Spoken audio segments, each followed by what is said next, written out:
Hi everybody, Kathy Vick, Deeply Awake. I am very, very happy to be with you today. What a special day today is. Today, 6 years ago, I wrote and published my very first formal essay. Everything about it was prescient. It was entitled Judas Energy. I kept seeing certain things and I just needed to describe them, basically. And that's pretty much what the next 6 years was all about, seeing stuff and then explaining it. So it was a foreshadowing of many things to come, because I was set to wrestle with the whole Jesus group, that Sananda energy, and how that personally sort of translated in my life. And so that was kind of neat. The whole thing has been pretty amazing. But it started out with this little essay called Judas Energy. And here we are, 6 years later. So it seems like a really good day to dig in and put as many essays onto paper as I possibly can. And to take a nice long walk too. I had a talk with my pendulum before I went into surgery. And I don't mess around. My pendulum tells me straight up what's what. Especially in these kind of situations. It was instrumental when I was 8 months pregnant and my mom was dying, and I needed some information about what was going on. Was she going to die before Sam was born? Was Sam going to be born? Well, does my Sam have deformities? Will his face be normal? I mean, lots of questions that I had, because Sam had a genetic mutation, and my mom was dying. And I got the same answers. They weren't necessarily answers I wanted to hear, but they all came to pass. So I don't use the pendulum very often. I very rarely use it in relation to anyone but me, because that's it's not an appropriate use of the pendulum. So I sat down before I went into surgery and I asked some questions. Okay, I got my answers. I can deal with those answers. And sure enough, the answers have come to pass. So yesterday I asked more questions. I'm satisfied with the results. So I'm going to proceed, and everything's going to be cool. Because I understood before surgery that there would be a complication. It would have to do with, I didn't get a lot of detail, but that it was not life-threatening, and there'd be no long-term sequelae. But yeah, there would be a complication. And then, I've got a little infection. Taking real strong antibiotics for. So I asked yesterday, so what else? And I'm satisfied. This is it. Get over this hump and understand why the hump is here. And I appreciate the hump. I needed the hump. So it's fine. I'm not at all concerned about final outcomes or anything. I'm just getting so much stronger every single day. It's really kind of like watching a plant grow like inches and inches every single day, because every day I wake up and I can do more than I did the day before. And it's not like I went to a gym overnight. So that's kind of neat too. So I'm here to celebrate that wonderful anniversary of mine, to state my intention to really buckle down get going on this book of mine, and to celebrate, I guess. The truth is that this is or was for me, a process that wound up being, it wasn't solitary, that is faux show. Leading up to 2012, those were years of solitude and confinement, truly. Especially after leaving my failed marriage and coming down here to Denver in 2002, 2003. Those were desert years for me. I bring them up because I think that it's really it's important to validate the times in our lives when things were hard. When you say out loud, I cannot see how things can get worse, and then they get worse. You ever had times like that? Not moments. Weeks or months or even years that were somehow weirdly cursed. Like, everything around me is breaking down. Well, I have experienced that, and a lot of my compatriots have too. When the bottom drops out, basically. And that, I have come to know, is a sign of tremendous good news. That moment of dissolution, or those weeks of just being laid super low, of like life just playing takeaway with you. Just like, what?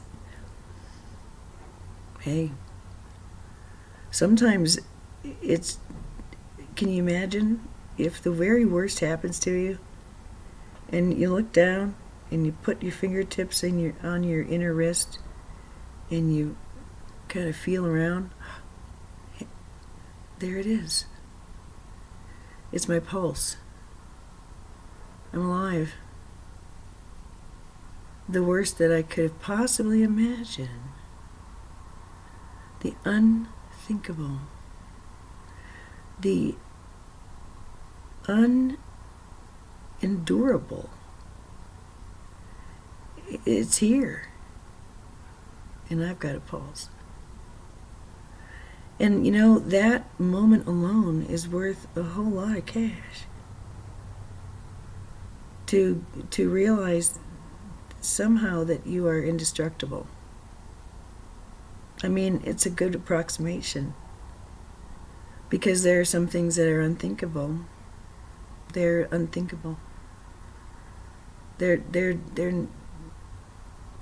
and then they happen.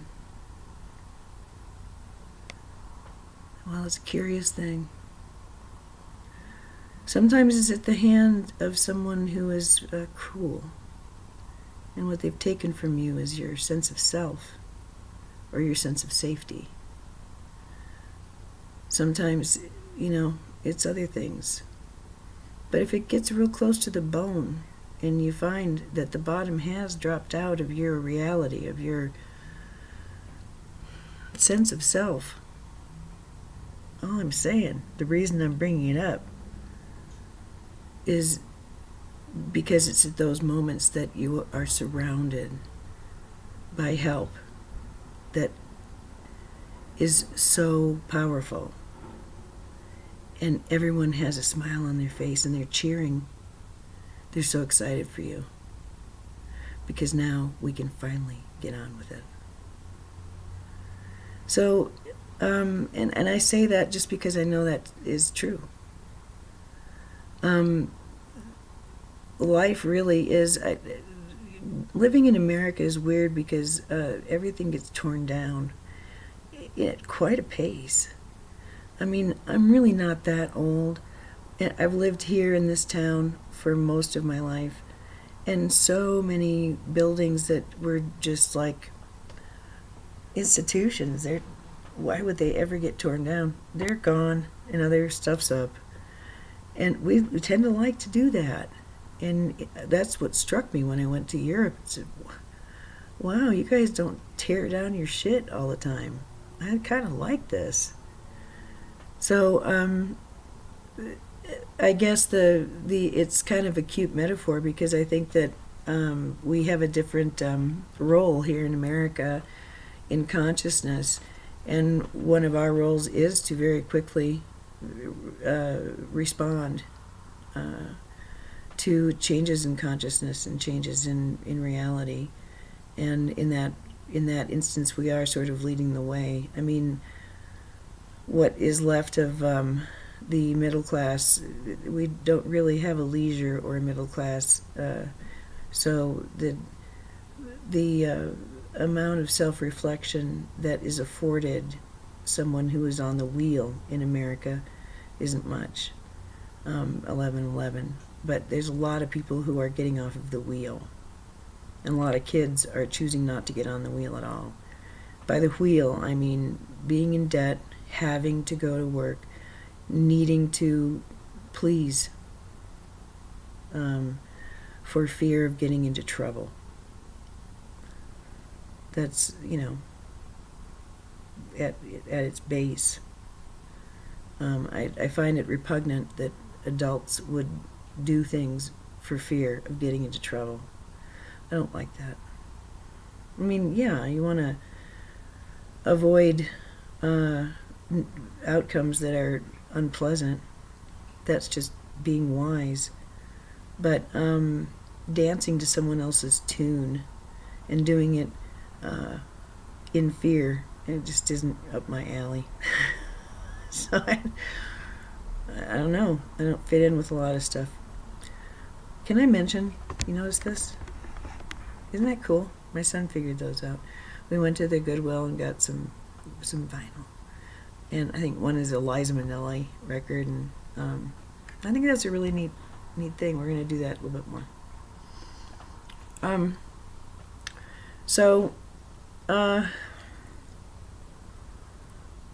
I guess the other reason that I wanted to come is just to let you know that in reviewing some of this stuff, I'm just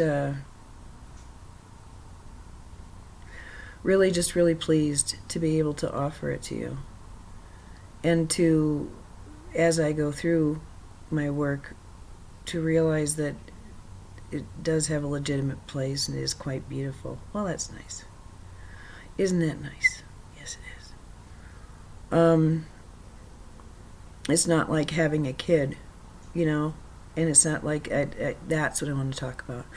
Ooh, kind of close to the bone. Okay.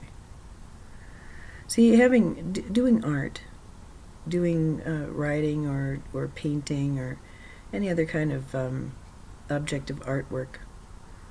Well, it's so obvious that if someone is going to be critical, that it's the critical person who's really just, oh, you poor dear, because it takes a special kind of person to express artistically.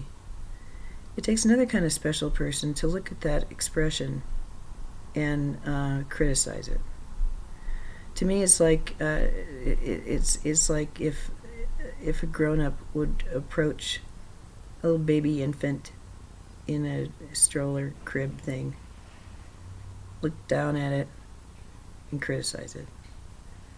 It's like, what the fuck is wrong with you? It's bizarre.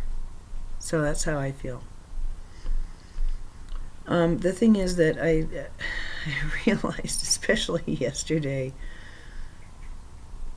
you know what love has taught me this so far? It's taught me that you can't hold on to it, whatever. And that's sort of something that I've always known, and it's always kind of brought me literally to my knees crying sometimes. Is that I can't make anybody love me. Mm-mm. I wouldn't want to. It's gross. And what the gig seems to be is just loving other people. And sometimes they're going to love me back, and sometimes they're not. And so it took, I guess, feeling legitimate inside my skin and realizing that I am a good person. Yeah, I screw up, and yeah, I goof off, and yeah, I'm selfish and all that stuff, but I'm a good person. And I don't know, I guess I just I needed to believe that way down deep, that I'm just I'm okay. And that's a long time coming. There was a lot to accept that was not standard issue. Let's put it that way. And along the path of learning how to love myself, I didn't get there at first. I was loved, and so I guess what I realized, especially yesterday, is that having been loved, that's something that fundamentally altered me. It's the only thing that ever really changed me for the better. And I was like a little dry stick, and I just bloomed and blossomed. But there were really very few people on the face of this earth that I would trust with my heart. And really only one who has got my number. And that's something that I just know about myself. I've lived in this skin a really long time, and I've been involved with a lot of people. And there's one person who sings my song. And aren't I lucky?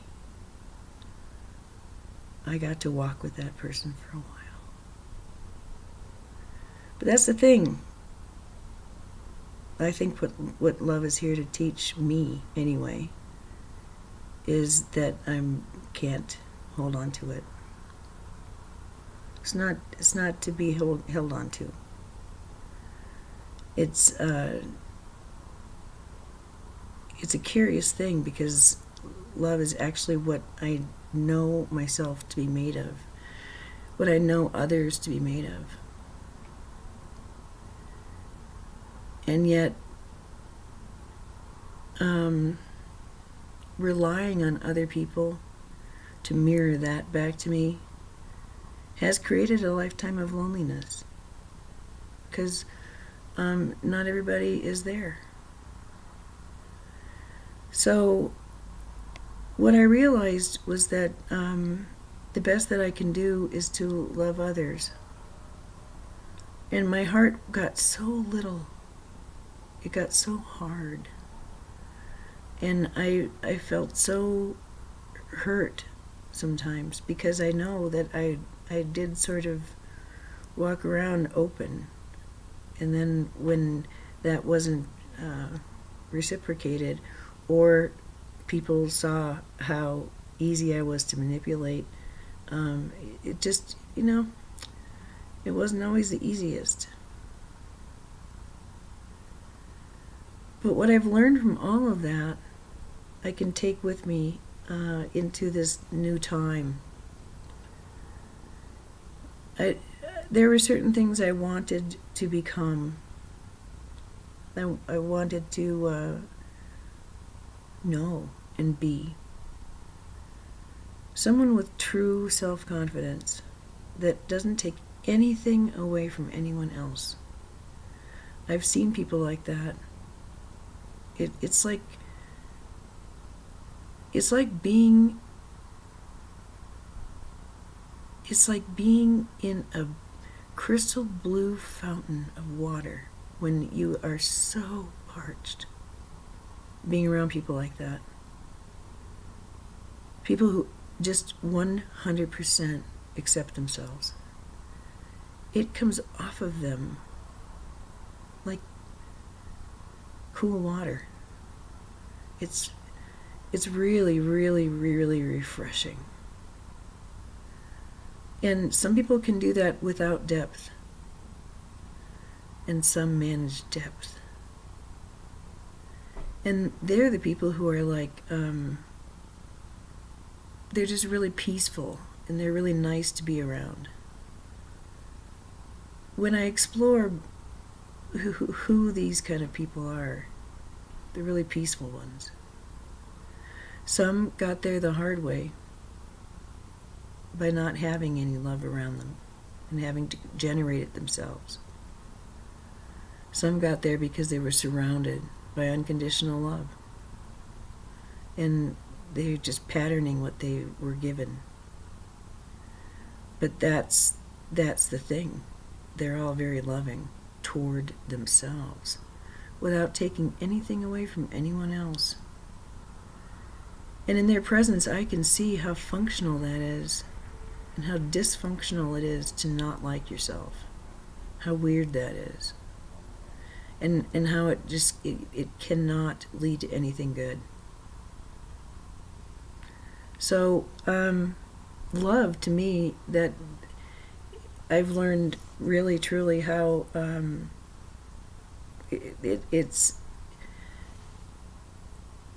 it's an energy that I hold, that I give away. And these last few lessons have been very, very, like, right in my face, and they've been about unconditional love. And I have seen how conditional I was with people in my life who were there just to give of themselves. And I'm certain that I stand as a representative of all kinds of things to other people. But I learned a lot. Up before the surgery. And I really did use that surgery that I had 2 weeks ago today as a before and after. Why not? Come on. Getting rid of exquisite chronic pain. I just don't have that pain anymore. It's just bizarre. It's wonderful. So much more has been returned to me. My strength, no, but my ability to follow through with my willingnesses, yes. I glide when I walk. I don't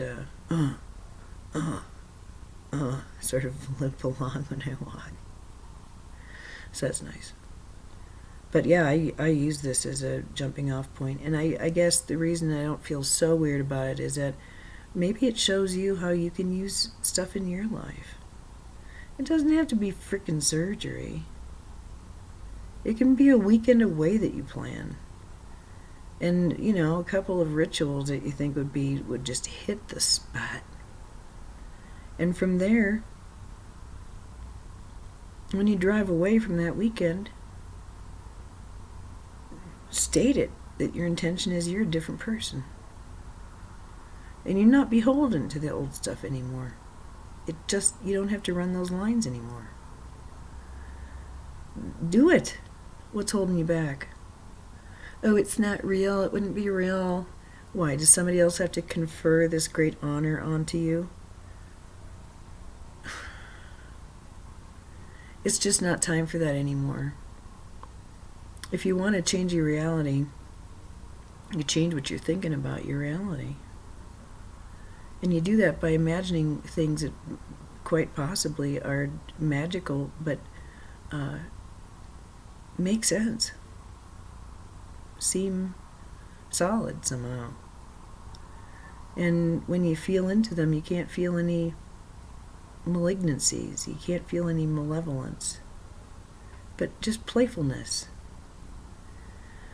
Well, that's the territory of joy and of creation, where there is no blame, there's no shame, there's no guilt, there's no fear, there's no inadequacies, there's just fun. There's just possibility. There's knowing better and wanting more this time.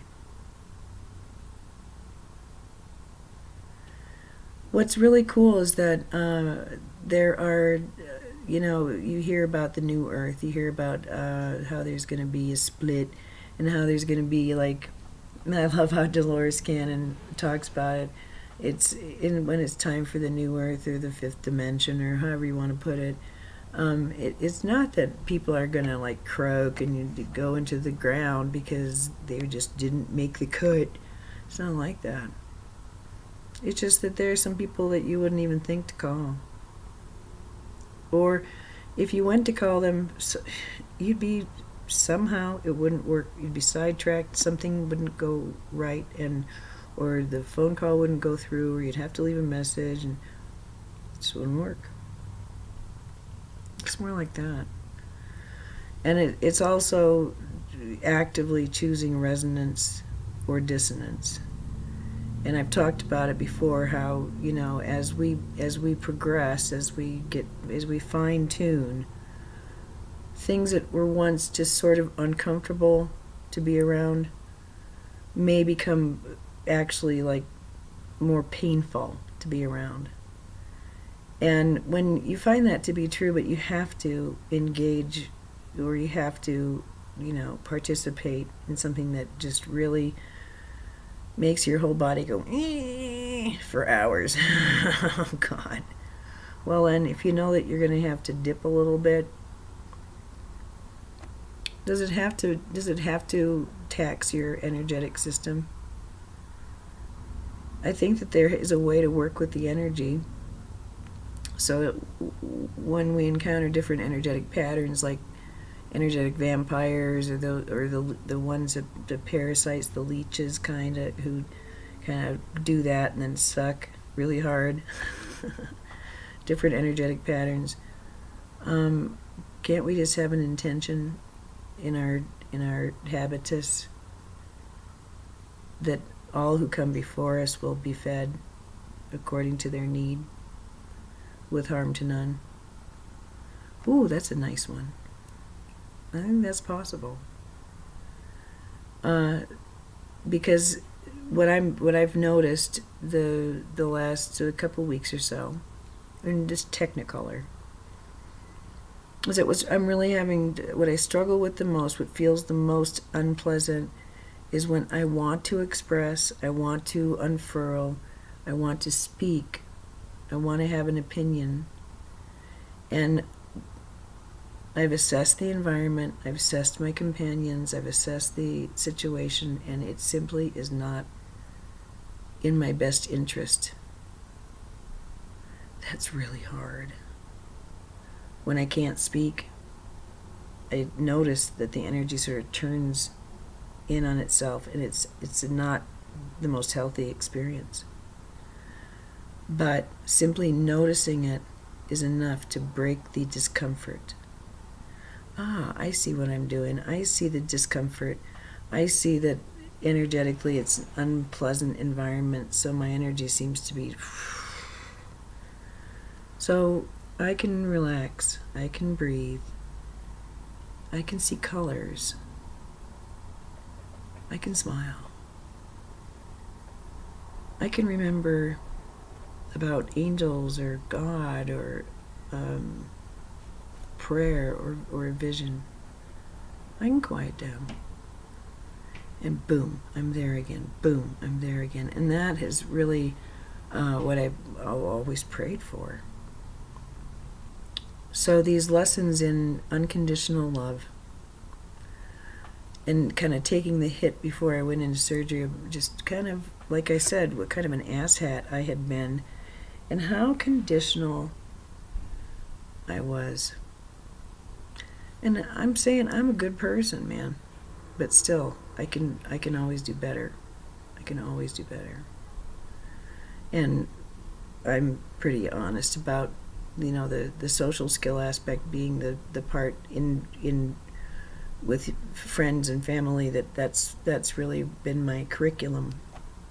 And it's been really fun to see it come online and to have some success finally.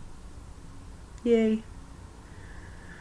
So, just like I have said that I believe free will is a quantum energy, and even the turning down one's speech, that is a form of shutting down one's will. And so I like that I can feel physically that, because it doesn't feel good. And so I'm beginning to see how this is an energy that just needs to flow. And if it's just even in consciousness, it's flowing better. But love too is an energy. And what love has taught me is how to let go. Sitting at the side of the bed yesterday, crying my eyes out, feeling so acutely my hands, how empty they are.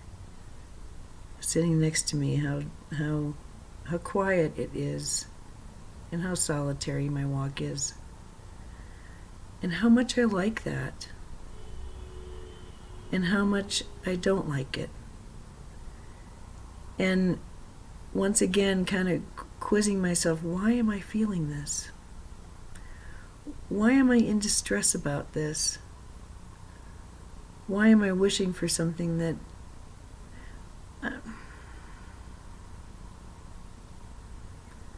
So I scratch my head, I dry my eyes, and I move on. I mean, I don't have like crying jags all the time, but once in a while it's just like, whoa, I've been working up to it. I've been working a lot on issues of, just a lot of different issues. And there's a lot that I have not articulated, and I had a great push I was going to articulate yesterday, and I got kind of close to the camera and nothing would come. So I guess what I'm learning is that obviously the relationship one has with self is really important to the whole scheme.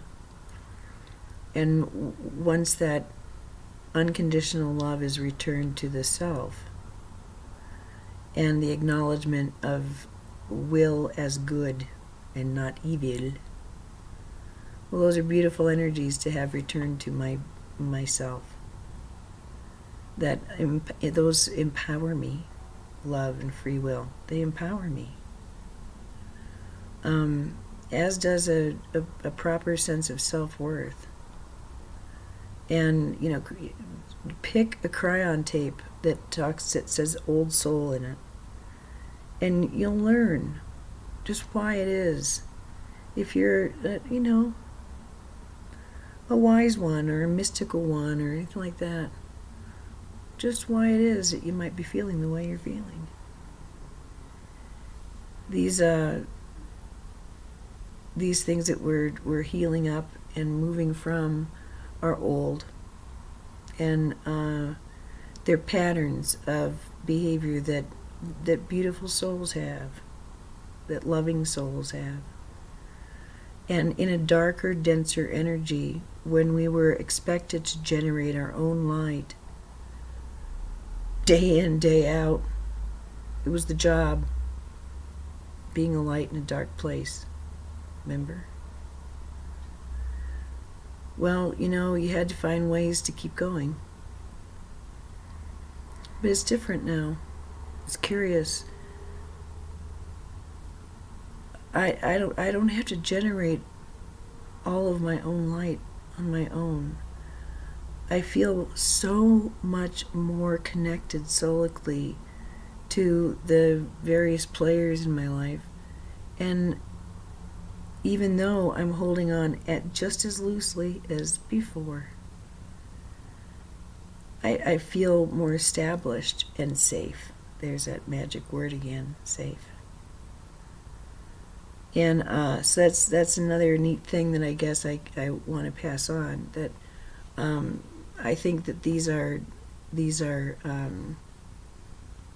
this may be part of the return of an understanding or a claiming of free will and of unconditional love Unconditional love means that you're okay with an outcome that may be harmful to you because it's not in your hands. You're not in control. If you're giving love unconditionally, what you are giving up is your egoic control over the situation. And that's a toughie. That's all I can say. It's not easy. Because everybody's allowed to do as they see fit. And the only thing that I figured out in all this time on Earth is I just have to rely on other people's good judgment and their kindness and their character. When push comes to shove, that's what I'm dependent on, is another person's character. Sometimes. And that brings to mind how important it is to demonstrate character in all of my dealings. If I think it's important to have friends with character, then I need to demonstrate character. And I think that's a pretty good use of reflectivity, rather than saying, oh, I see people around me making choices that would tell me that they don't have character. It must be because I don't have any character. That's not a good use of reflectivity. That's a childish use of it, and it's very dangerous, and it's something that New Age does a lot of. It is mean. It's cruel. Instead, if you are dealing with people who don't have character, then what's really you're asking yourself to do is to examine where you have abandoned yourself, where you have abandoned your principles. If you have people in your life demonstrating a decided lack of principle, that's all you can do. Because, and chalk it up to, the a-hole requirement. There's just a requirement that there's some a-holes in the mix. You don't have to own it. It's not your shit.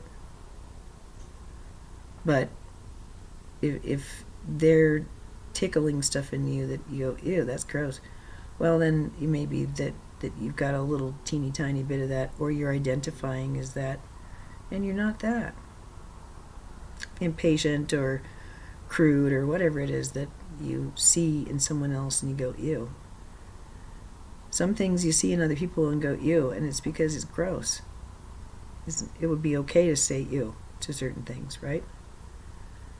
And certain things that you might do, or I might do, that other people are going to go ew to. So part of it is, in this day and age, everybody's so sensitive. And that was a really big issue for me, is feeling responsible for other people's comfort, feeling responsible for other people's experience, internal experience. And, almost, I guess you could say, responsible for other people's enlightenment in more of a meta level of, come on, you guys, hurry up and wake up so I can get my reward. And I've realized it's just not like that. So it's a lot easier to just let go, let people find their own way, knowing that water seeks its own level, and birds of a feather will flock together. What are some other ways of saying it? Chess players play with chess players, and hockey players play with hockey players. The time of fence sitting is over. I mean, these are all metaphors for the same thing. And maybe it's just that the dimensions are becoming more clear. We're, moving from the fifth to the sixth harmonic, and 5 is such an unstable energy to work with that there's wobble. I know I'm getting esoteric and kind of out there, but there's wobble this year. There's acceleration, and I think that if we can remember, or if we can think of reality as spin, and our lives as spirals going through reality, we're meeting things that are comfortable to us again and again, reinterpreting them, and then moving forward. I've talked about that last time. If we're testing ourselves so we can move forward. And I really feel like the tests that I put in front of myself were pretty rigorous, and they involved being completely blind. Had I known what I was going to reveal, I wouldn't have done it. Had I known 6 years ago, I asked myself that this morning. That's how I'll close. Had I known 6 years ago, with the exultation of having written that essay, oh my God, it felt so good.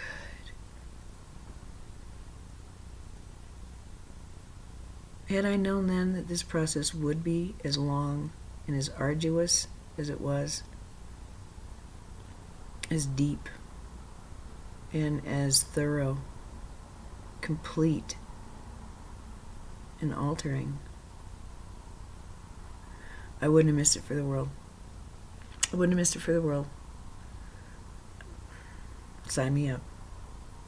I'd nary a question. I only would have asked for more sparkles.